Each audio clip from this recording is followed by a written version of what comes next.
Ready to go? Great. Hi, everyone. Welcome. My name's Anjali. Thank you so much for listening to my talk today. So I'm going to be talking about communication on the collegiate level. So this is involving speaking and kind of everything that falls into communication. So I am a freshman at the University of Chicago. Currently, I'm actually a rising second year. And yeah, I'll talk a little bit about myself, but I also want to thank Audrey for the awesome work that she is doing and inviting me to come talk. So without further ado, let's move on. Okay, so a bit about me. So as I mentioned, I'm a rising second year at U Chicago. So I'm a chemistry major and I'm also pre-med. I'm really interested in research, so that's something that I'm kind of exploring. Another thing is that I debated for all 4 years in high school. So I did Lincoln Douglas, which is a form of one-on-one debate. And I did some congressional debate and public forum. So those are just kind of like partner and like just big debate forums events. So yeah, that stuff was super rewarding, super fun, and I learned a lot. And I'm hoping to kind of share what I learned about communication with you guys today. So let's take a look at kind of what I mean by collegiate communication. So in college, there is kind of a difference between how you communicate versus in high school. So that will be something I go into a little bit more in depth, but in college, you're kind of expected to have fluency with speaking with people, doing presentations, and just overall being able to communicate your thoughts and ideas in a certain manner. So in high school, I think one thing that's really important, and especially for a lot of you guys who are currently in high school and going to be in high school next year, is using your time in high school to develop your unique mode of communication. Because we all communicate in unique ways, but the way that works best for you so you can clearly articulate your ideas while still being you. So in terms of ways to get involved in high school, if you're school has a speech or debate team, I recommend joining it for a year. It will do wonders for you. And in terms of college, there's so many ways to get involved because college also has speech and debate teams. So if you really like speech and debate, you can get involved on the collegiate level. In terms of starting on the collegiate level, I do definitely think that you can start speech and debate once you're in college. So if you're kind of looking for some more ways to practice public speaking, that would be a really great place to start. So ultimately, what I hope you get from this is the most important ways of communicating in college that I've found and some tips to successfully master those. Great. So in terms of speech and debate in high school, these translated to college pretty well. So whether that be talking in class, because a lot of classes are discussion based. If you go to a liberal arts school like I do, you're going to be talking a lot in small discussions.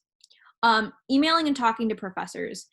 Either way, wherever you go, you're always going to have to email professors and you're always going to have to talk to them, especially when it comes time for getting a recommendation or you want to work with a professor. That's important. And then furthermore, giving presentations. So this could be in class, this could be for your lab, this could be any capacity, but especially just viewing all of your forms of communication as giving mini presentations, you can't go wrong. So I'm going to go ahead and elaborate on each of these 3 little points and talk about ways to be successful with these points in college. So let's talk about speaking in class. So this is something that is also these are great practices to start in high school. I'll say that because when you're in college, you don't necessarily want to learn these things for the first time. So first of all, there are different types of classes, right? So there are discussion-based classes, so like you're reading books and you're talking about them. There are also classes like big lecture classes where it can be pretty scary to want to raise your hand and ask a question in front of 300 people in college.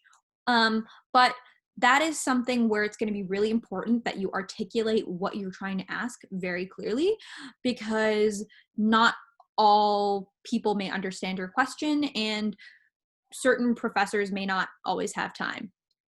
to like answer a lot of questions during a big lecture. So in terms of my tips for successful speaking, so really say you're in a discussion-based class, knowing what you are doing before you go in is really important. Now that seems pretty obvious, but if you take very thorough notes before class on your assignments, that will allow you to know your ideas in and out. So by that I mean, make sure to find the note-taking method that works for you. Make sure to do the reading. Make sure to do the practice problems. Because once you get into class, you're going to be able to not just ask questions, but you're going to be able to ask effective questions.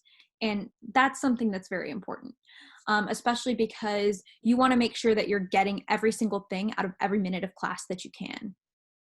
The other thing is that when you're in a discussion-based class and you want to articulate an idea, you want to make sure that you are articulating things that are very deep in terms of the content. So a lot of times in high school builds these techniques and skills that are basic reading comprehension. So, you'll read a book, you'll go to class, and you'll talk about what you read. But in college, it's pretty different. So in college, it's not just talking about what you read, it's talking about what you extrapolated from the text and how you interpreted different elements of the text. So I think what's important is that you not only know exactly what happened in the text, but you have your own thoughts on how you felt towards the text. What are themes in the text? Different things that will help you speak in class more confidently and effectively. The other thing I have is wall talking. So this is something that we use in speech. This is a term where you literally go to a wall and talk to the wall with what you're going to say. This is extremely effective, as kind of ridiculous as it sounds. You have your ideas on a piece of paper, go to a wall and literally pretend like this wall is your class and literally talk to the wall. And once you start speaking aloud, you'll start to realize, hey, maybe my idea doesn't make sense because I can't articulate it into words. Because remember that when you are writing something down in your notes, you know exactly what you mean because your mind fills in the gaps. But when you're trying to talk about it, your mouth can't keep up with your mind and you're not going to be able to fill in the gaps. So really always talking to a wall, trust me, it'll help you fill in the gaps with like your thinking versus what you're saying. My other idea is ask a friend, especially a friend who may not be in the same class or is in the same class. If you articulate an idea you want to say in class to a friend, then this friend can tell you, hey, Anjali, that made sense here, but I didn't quite understand this. Or your friend in that class can say, hey, you know what, I kind of disagree with this. That's really important because in college-based discussion classes, you're not going to be graded on how many times you speak, like in high school. You're graded on the quality of the things that you say. So the people who are most successful in discussion-based classes kind of come in already having something deep that they want to say, and they build on those ideas based off what was already said in class. And remember, practice makes perfect. The more that you practice speaking and communicating and asking questions in class, the more confident and better that you'll become. But it's always important to remember that thorough notes before class, asking a friend, and wall talking are something that will never lead you astray. So talking to professors. So this is something that a lot of college students don't quite know how to do yet. And it definitely took me a while to figure out how do you effectively communicate with a professor. So I want to kind of quickly go through this and discuss why communication is so important on the collegiate level. So sending emails. So emailing an adult is a lot different than emailing your friend. And this is a practice you should definitely start in high school.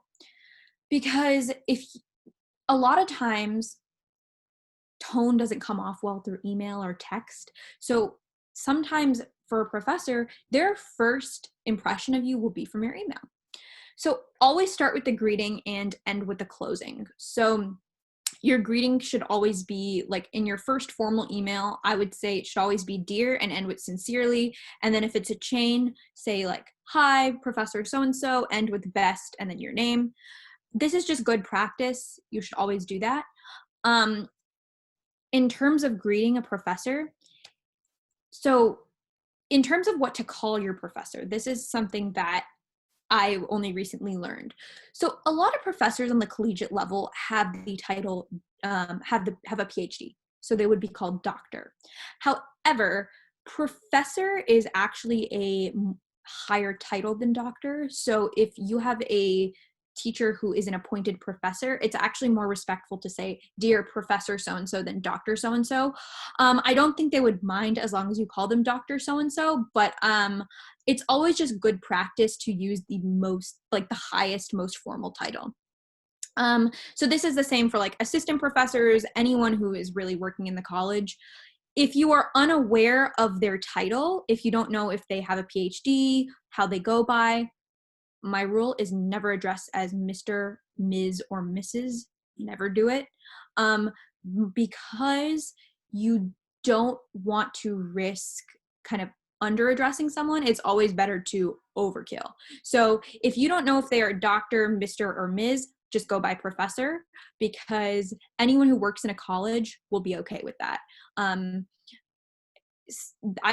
has never led me astray. So like if you have a lecturer, just go by dear professor, blah, blah, blah. The other thing is, especially this is kind of more applies to high school, but when you're emailing a teacher, if you don't know the marital status of the woman, just always go by Ms. It's not, and even furthermore, if you know, oh, this person is married, sometimes people don't like to go by Mrs. Or Miss. I think Miss is kind of outdated, so just always go with Ms. If you know MS, if you know that that person like is normally addressed by like Mr. or Mrs. or whatever, you know what I mean? So like doesn't have a PhD. That's usually what you would do on the high school level, but always on the collegiate level, addressed by professor. Okay, that's something that's very important. So I just wanted to take a minute to do that. So the next thing is a clear subject line. People will not want to open your email if your subject line is very messy or unclear. So clear subject line. And then ask a friend, because like I said, tone doesn't always come off well in emails. So if you ask a friend, hey, does this look good? There you go. That's perfect, because someone who would be on the receiving end would receive it like your friend does. I ask my mom all the time and my friends to read emails from me. So cold emailing. So cold emailing is emailing a professor you haven't interacted with, or emailing someone that you just don't know because you want to like work with them or meet with them. So in college, if you want to get an internship, oftentimes you'll have to cold email. Meaning, so that's what it is. And the best way to do it is keep your cold email short. So say I am reaching out to Professor so-and-so because I want to work and engage in their research. I would say, dear Professor so-and-so, my name's Anjali, I'm a rising second year, and just briefly like 1 or 2 lines about what I'm interested in, and then say, cut to the point, I want to work with you. Can I meet with you? Keep it short, sweet, no more than a paragraph, and then say, sincerely, Anjali. So the best way to do it is to introduce yourself, say something quick about your interest, say what you want to do, like why you're emailing, whether it be to meet with them or anything. And then, say like, what about what they're doing interests you?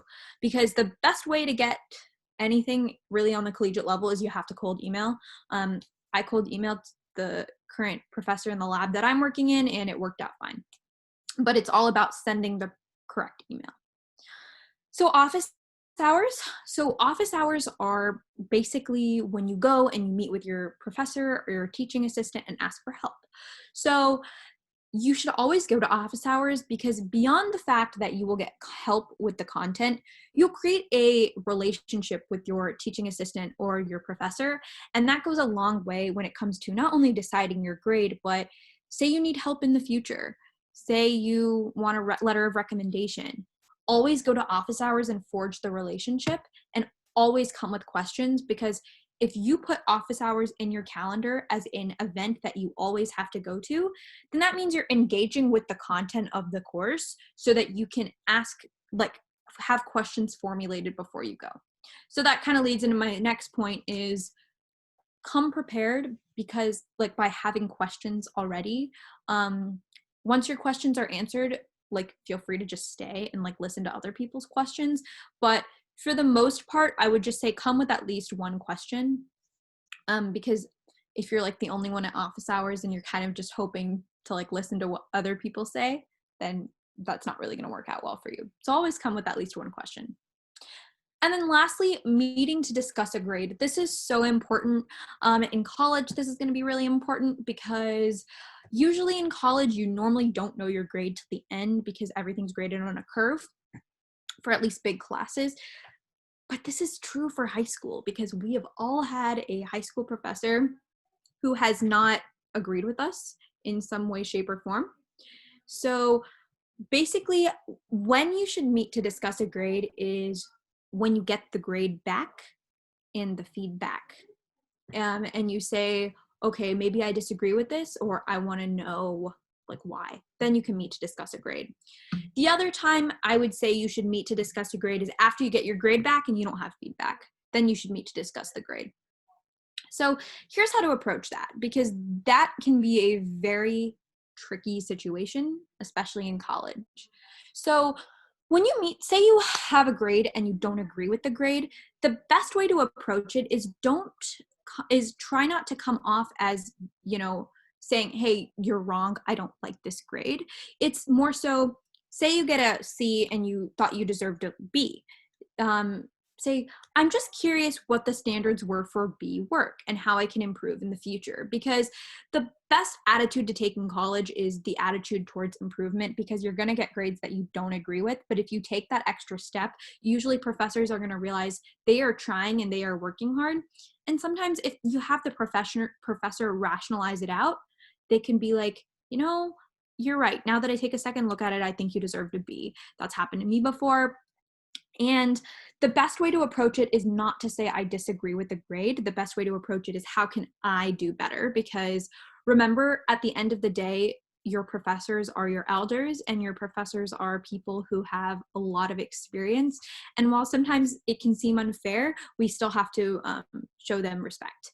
And I think the other way to kind of approach it is to ask for feedback. So if you get a grade and you don't have feedback, definitely go and ask for feedback because they will be happy to give it to you.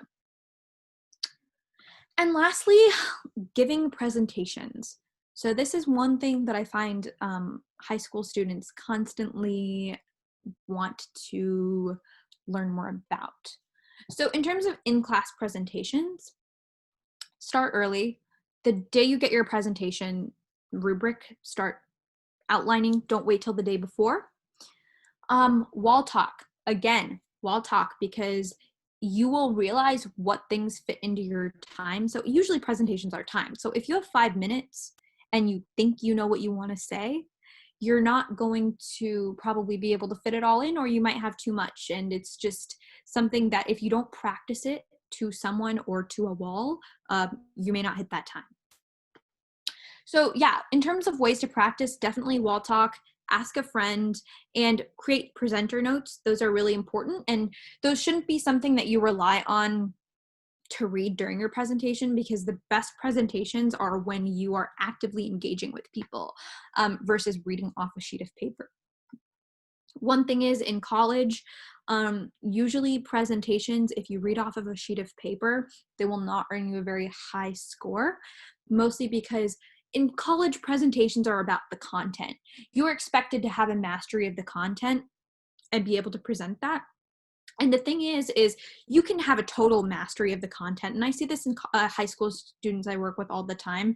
You know the content in and out, but you get very nervous about presenting. So you end up reading off a sheet of paper.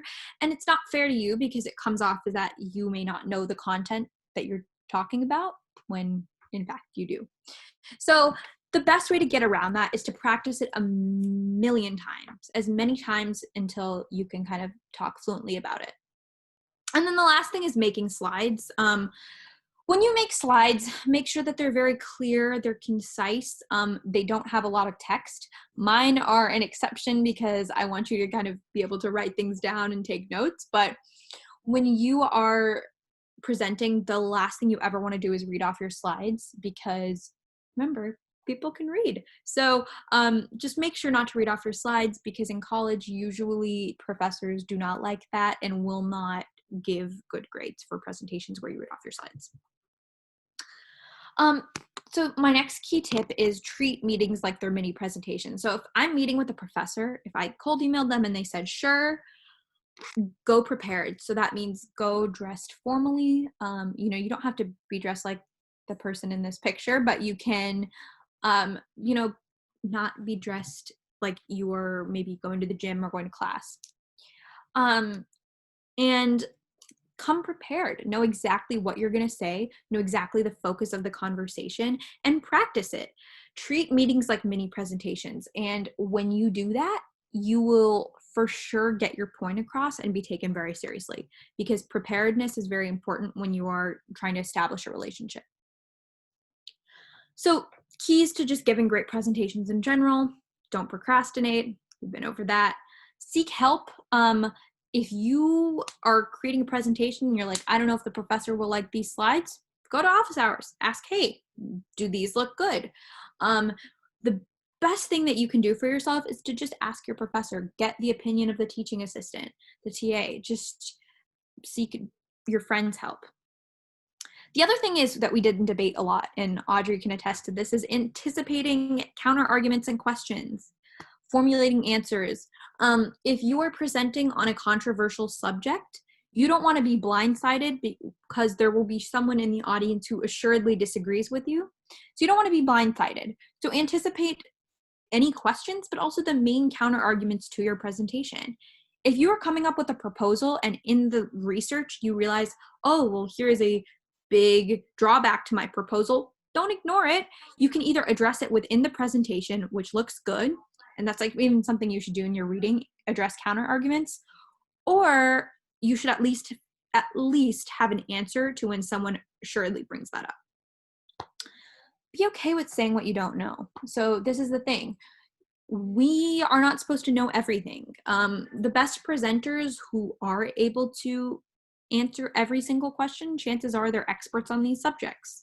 If you don't procrastinate, you will very often not have questions you don't know for the most part because you know your subject inside out.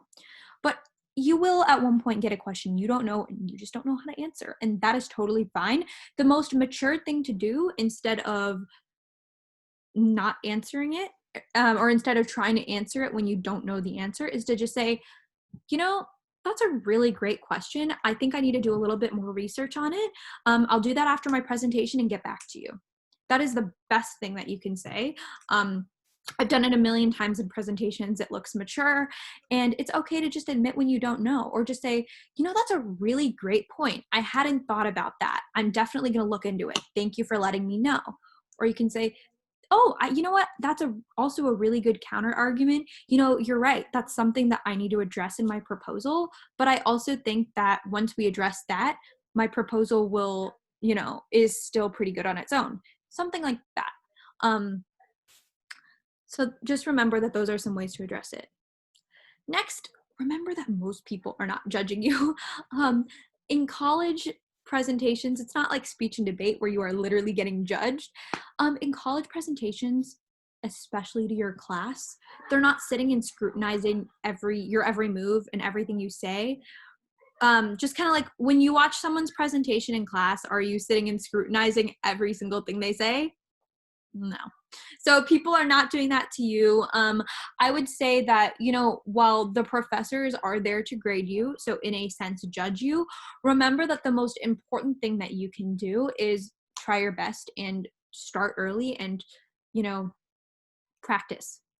And ultimately, have a smile on your face, be confident. If you mess up, everybody messes up, and you're not being graded for perfection. So just remember that giving presentations, it is very intimidating at first, but the more you practice, the more you will kind of learn how to give a good presentation.